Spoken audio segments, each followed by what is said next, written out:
Allora, qui all'Hot Corner oggi abbiamo due ospiti molto speciali, Giulia Tagliavia e Marta Lucchesini.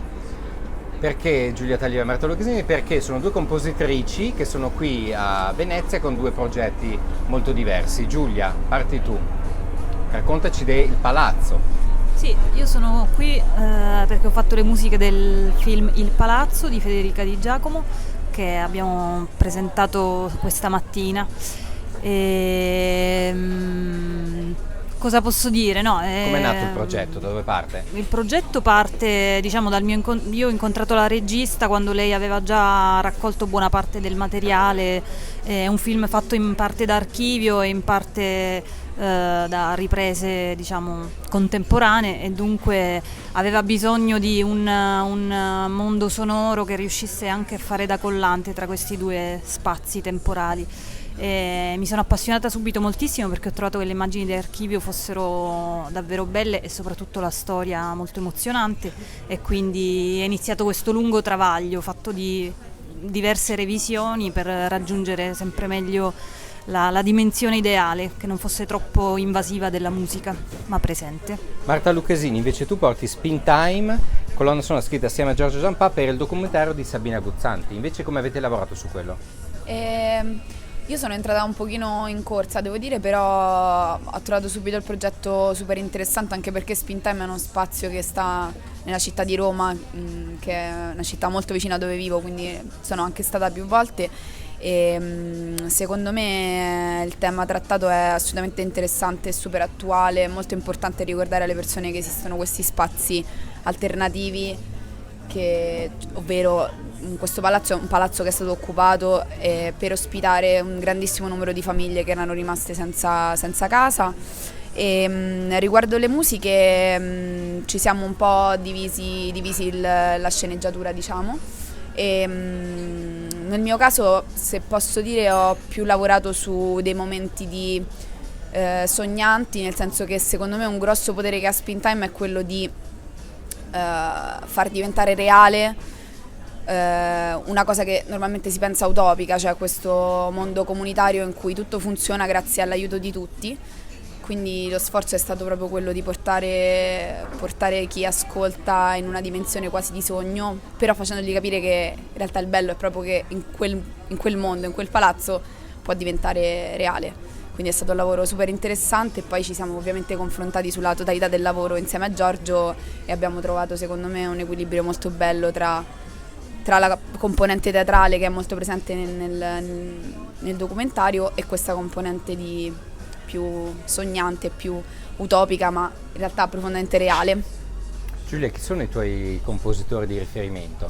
Anzi, correggo, scusa, compositori o compositrici di riferimento, visto che adesso dibattito aperto, no? Da quanto anche Beatrice Venezia ha detto la famosa frase che a lei va bene direttore d'orchestra poi. Certo, vabbè, quello poi è un capitolo A sé, che esatto. sfocia anche nel mondo linguistico. Sì. E inevitabilmente i miei compositori di riferimento, molti sono uomini, se vogliamo anche parlare di genere, ma perché sappiamo che nella storia della colonna sonora sono in un numero maggiore. Al momento sono molto appassionata delle colonne sonore di Johnny Greenwood, lo seguo molto da vicino. Che è qui a Venezia poi con la colonna sonora. Esatto. Perché ad esempio di lui mi piace molto la capacità di cambiare completamente genere e riuscire a dare sempre una grande profondità, anche con una grande coscienza dell'orchestrazione e della composizione. E che qui è Co-Spencer, dicevo prima, che Co-Spencer e Pablo Larraín, su cui ha fatto un lavoro particolare, mentre Pablo Larraín per l'altro biopic su Jackie invece era affidato proprio a una compositrice femminile che era Mica Levi, che ormai insomma diciamo è un riferimento. Esatto, no, credo che nel mondo delle compositrici femminili conosciamo benissimo il premio Oscar dell'anno scorso, per la adesso colonna. voglio che lo dica, però di il nome. Io direi Hildur Guðnadóttir, però invece Io dico Guðnadóttir, Vabbè, non so com'è. vabbè, quella che ha dai, vinto l'Oscar per Joker, va bene? esatto, per Ok. Joker. Sicuramente molto interessante il suo aspetto anche da strumentista, diciamo che viene fuori nella colonna sonora come violoncellista. Anch'io vengo diciamo da un mondo parzialmente strumentale, anche se poi nella colonna sonora è bello scrivere per qualsiasi strumento, ma è bello portare anche il proprio mondo manuale sullo strumento, quindi l'artigianato dentro la colonna sonora. E per quanto riguarda le compositrici, sì, credo che sia un mondo assolutamente da allargare e da esplorare, non solo per chi ascolta, ma proprio all'interno dei festival del cinema, dei film, della cinematografia, ci debba sempre essere più coscienza del fatto che c'è un mondo di compositrici perfettamente capace di produrre e naturalmente produrre lavori di qualità al pari di quello maschile, ci mancherebbe altro. Quindi... Marta, chi sono i tuoi riferimenti? Allora, io in realtà vengo più da un mondo cantautorale, nel senso che se devo un attimo indagare su cosa mi ha influenzato di più, probabilmente è il mondo della canzone, quindi grandi cantautori, Dalla sicuramente su tutti, Bersani. E poi sono molto influenzata dalla scena contemporanea di cantautorato che mi piace moltissimo e in cui tra l'altro è presente una grossissima componente femminile, molto più grande di quella che c'è nel mondo della musica da film. Quindi penso alla rappresentante di Lista su tutti, che è un progetto che io adoro da sempre. E riguardo invece proprio strettamente il mondo della composizione, paradossalmente essendoci arrivata più tardi, sono arrivata in un momento in cui erano di più le compositrici, quindi Mica Levi forse è stata la prima scintilla più grande. Non sono tanto del mondo hollywoodiano quanto più di questo mix di mondi che si uniscono. Anche lei aveva un gruppo, infatti, quindi mi piace questa cosa che la musica da film non sia sempre solamente la musica strumentale, diciamo classica, fatta comunque con gli strumenti dell'orchestra, ma si misceli con altro.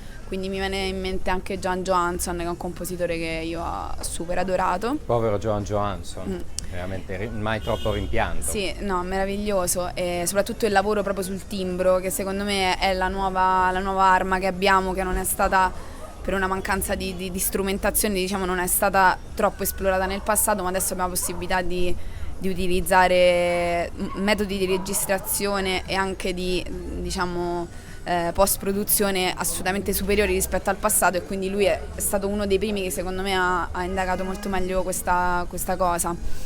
E niente, riguardo invece il mondo delle compositrici, diciamo la mia idea è un po' quella che ne esistono tantissime, ma sono scoraggiate da diverse cose, e quindi finisce che non arrivino poi a lavorare tantissimo, e secondo me un po' ci sono dei pregiudizi di base sul genere femmina che riguardano secondo me la tecnologia, perché la grossa differenza tra l'essere musiciste e l'essere compositrici è che, almeno in questo momento storico, essere compositore vuol dire sapere utilizzare la tecnologia a un livello molto alto, ed è come se non ci fosse molta fiducia da parte del mondo del cinema, che al momento è composto prevalentemente da uomini, nelle capacità tecnologiche. Non so bene il perché, però percepisco questo un po' nell'aria.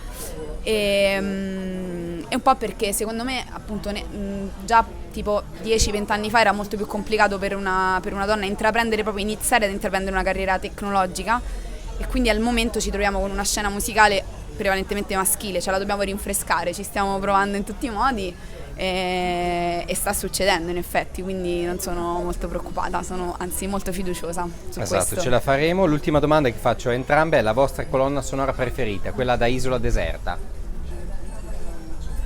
Ci devi pensare? Io pure ci devo pensare un attimo. La colonna sonora preferita. Allora, diciamo che questa sera vi chiamano, domani dovete partire per un'isola deserta, in valigia potete mettere solo una colonna sonora.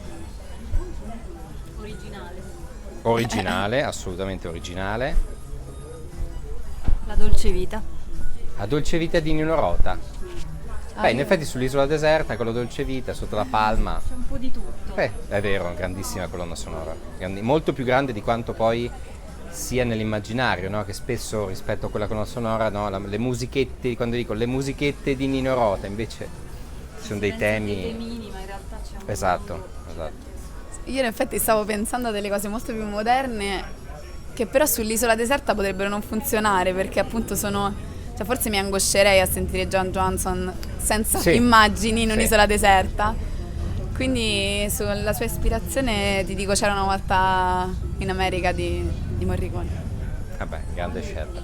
Sì. Giulia Tagliavia, Marta Lucchesini, grazie per essere stata all'Hot Corner. Grazie a te.